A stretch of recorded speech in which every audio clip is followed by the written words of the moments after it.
Cumprimentamos a todos com a paz de nosso Senhor e Salvador Jesus Cristo. Estamos iniciando mais um programa EBD na TV. Nós estamos nesse trimestre estudando aí a primeira epístola de João, os fundamentos da fé cristã e a perfeita comunhão com o Pai.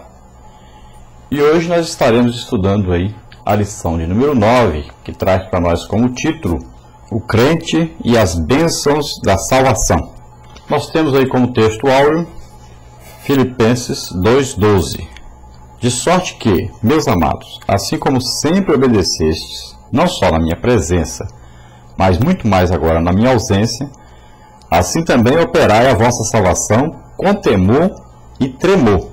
Então veja bem que o apóstolo Paulo está exortando então aqui a todos os crentes a não só obedecerem quando não está perto o seu pastor, ou o seu dirigente, ou o seu líder, que às vezes está viajando, ou está em outro bairro da cidade, né? Então, às vezes a pessoa tem um líder e quando o líder está perto, ele se comporta de um jeito, se veste de um jeito, ele fala de um jeito, e quando está longe desse líder, se comporta diferente. Mas a maioria dos crentes, eles vivem de maneira correta e devem olhar da maneira como o seu pastor às vezes viaja para outra cidade, né? Ou está em outro bairro, e você sempre pensa, olha, o meu líder me ensinou a fazer assim, assim, eu não devo fazer de outra maneira. Então o apóstolo Paulo está dizendo, olha, assim como vocês, eu estou fora da cidade, né? Quando Paulo escreve, ele está fora, ele está dizendo assim também, Jesus Cristo morreu por nós, ressuscitou e está sentado à direita do Pai. Então, não aproveitem essa ausência para pecar. Então permaneçam firmes, permaneçam santos, permaneçam fiéis, porque ele foi, mas ele voltará para nos buscar. É isso que Paulo está dizendo, então. Nós não devemos viver como se não tivéssemos dono, como se o nosso dono tivesse viajado para um país distante e nunca mais aparecesse por aqui. Então ele pode vir a qualquer momento, e nós não devemos nos enganar pensando que ele não está nos vendo, não está conosco, mas Deus está conosco da mesma maneira, em Cristo, através de Cristo, mas pela presença do Espírito Santo em nós.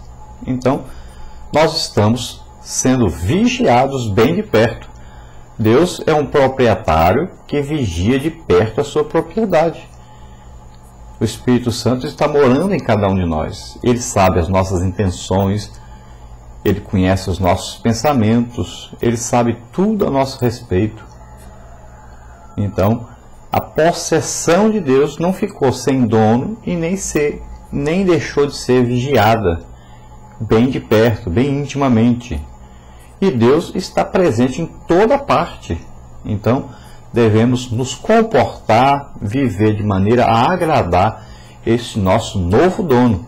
Antes éramos filhos da ira, éramos filhos do mal, do pecado, estávamos vendidos ao pecado. Mas nós fomos comprados por bom preço pelo sangue de Jesus Cristo. Temos um dono e temos que viver agora para agradar a esse dono, que é Deus. Depois nós temos a verdade prática que diz: cremos na necessidade e na possibilidade de termos uma vida santa diante de Deus e dos homens. Então, é uma necessidade, não é apenas aí uma coisa fictícia, não é apenas uma coisa ensinada e não praticada, mas nós temos que crer que é necessário e que é uma possibilidade muito grande de todos alcançarem, que é a santificação. E a Bíblia nos adverte: sede santos, porque eu, o Senhor, sou santo. E a palavra de Deus também nos diz: esta é a vontade de Deus, que vos santifiqueis. Então veja bem, sempre na palavra de Deus nós vamos escutar isso, nós vamos ouvir isso, nós vamos aí ver Deus exortando-nos à santificação. O que é isso? Separação para Deus. Nós temos que nos aproximar cada vez mais de Deus e nos afastar, sim, do pecado. Então, a santificação, seguir a paz com todos, e a santificação, sem a qual ninguém verá o Senhor.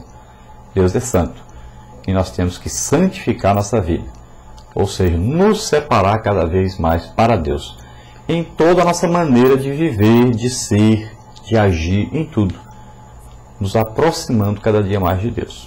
A nossa leitura bíblica em classe está aí na primeira epístola de João, capítulo 3, versículos 6 até o versículo 10. Vamos ler então. Qualquer que permanece nele não peca, qualquer que peca não viu, nem o conheceu. Filhinhos, ninguém vos engane. Quem pratica justiça é justo, assim como ele é justo. Quem comete o pecado é do diabo, porque o diabo peca desde o princípio. Para isto o Filho de Deus se manifestou, para desfazer as obras do diabo. Qualquer que é nascido de Deus não comete pecado, porque a sua semente permanece nele, e não pode pecar, porque é nascido de Deus. Nisto são manifestos os filhos de Deus e os filhos do diabo. Qualquer que não pratica justiça e não ama seu irmão, não é de Deus. Então nós vimos nessa leitura, João escrevendo a respeito do pecado na vida de um crente. E falando também da comunhão, da santificação aqui, da vida que nós devemos ter, porque nós somos nascidos de novo. Então, quando nós nascemos na terra como homem, como seres humanos, nós nascemos filhos de Adão, parecidos com Adão. Como Adão pecou, a semente do pecado estava em Adão e foi passando de pai para filho. Então, assim, um pecou e o pecado passou a todos. É assim que todos pecaram, destituídos estavam da glória de Deus. Mas, quando aceitamos a Jesus como Senhor e Salvador, nós nascemos de novo. E nós nascemos da semente que é a palavra de Deus. E o Espírito Santo vem morar em nós. Então, nós nascemos para uma vida santa. Agora, a semente do pecado, que antes tinha poder sobre nós, perdeu esse poder. Nós não podemos mais viver na prática do pecado, desejando pecar. Nós agora combatemos o pecado e vencemos o pecado, porque temos a semente de Deus em nós. Somos agora filhos de Deus. Então, uma nova realidade. Nós devemos viver agora uma guerra contra o pecado, combatendo o pecado. Em toda parte que ele aparecer, devemos combatê-lo. Não devemos aceitar esse pecado em nossas vidas. E um filho de Deus, como é nascido de Deus e a semente de Deus está nele e o Espírito Santo mora nele, não pode ter nenhuma comunhão com o pecado. Não pode viver pecando. Se acontecer de pecar, não quer dizer que você vai agora viver em pecado. Mas se acontecer, nós temos advogado, pedimos perdão, vamos a Deus. Mas vamos combater e vamos fazer de tudo. Podemos ir até combater até o sangue contra o pecado. Então temos que estar lutando contra o pecado. E não aceitando assim de qualquer maneira o pecado na nossa vida. Então aqui ele distingue e diz, como é que conhecemos quem é filho de Deus? Então, qualquer que pratica justiça e ama seu irmão, então esse é filho de Deus. Mas aquele que vive no pecado não é filho de Deus. E ele diz bem claro que é filho do diabo, assim como Jesus disse aos judeus. Vocês não são filhos de Deus, são filhos do diabo. Ele que é mentiroso, pai da mentira, vive na mentira, no engano. Então nós devemos viver na verdade, na luz e praticando a palavra de Deus no nosso dia a dia, na nossa vida. Vamos ver então a nossa lição. O resumo da lição aí é o seguinte: a posição do crente diante do pecado. Cristo veio para destruir as obras de Satanás. A morte de Jesus tornou possível viver em santidade. Viver na prática do pecado é incompatível com o ministério do Espírito Santo. Na segunda parte, o crente e sua comunhão com Deus. Meditação na palavra de Deus, oração, jejum, imitar o exemplo de quem manteve comunhão com o céu. E na nossa parte número 3, a salvação nos habilita para o serviço cristão. Nosso primeiro e maior exemplo, os crentes da igreja primitiva muito cedo se dedicaram ao trabalho do reino de Deus. Glória a Deus. Então esse o resumo feito aí pelo pastor Eliezer de Lira e Silva, que veio na nossa revista. Nós sabemos que a salvação, a palavra salvação no Novo Testamento, uma palavra grega muito interessante, que é a palavra sozo.